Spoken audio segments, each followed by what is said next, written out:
Hello everyone, welcome to my channel వంటకు తయార్.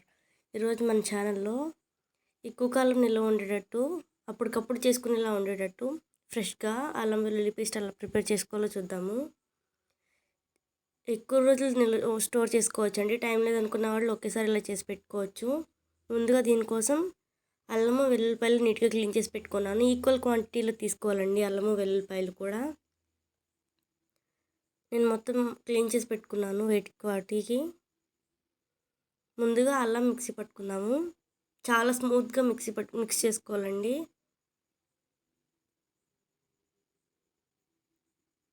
మీకు స్మూత్గా రావట్లేదు అనుకుంటే మధ్య మధ్యలో కొంచెం ఆయిల్ పోసుకోండి, అప్పుడు చాలా స్మూత్గా అవుతుంది. ఇదిగో చూసారా, స్మూత్గా అయిపోయింది.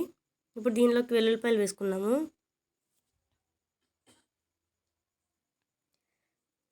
వెల్లుల్లిపాయలు కూడా వేసుకొని ఆయిల్ పోసుకుందాం కొంచెం. ఇంకా అప్పుడు బాగా స్మూత్ అయిపోతుందండి. ఎక్కువ ప్రాసెస్ టైం ఏం పట్టదు. చూసారా, స్మూత్గా అయిపోయింది. ఇప్పుడు ఇది పక్కకు తీసేసుకొని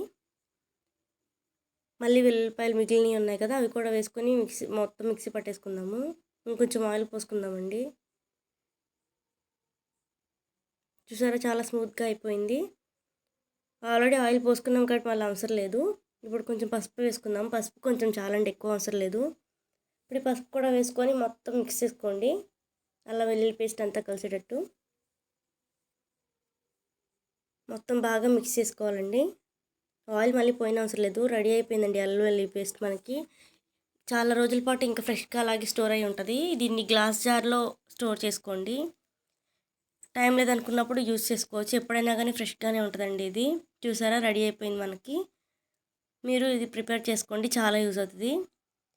thank you for watching. Please do like, share, subscribe.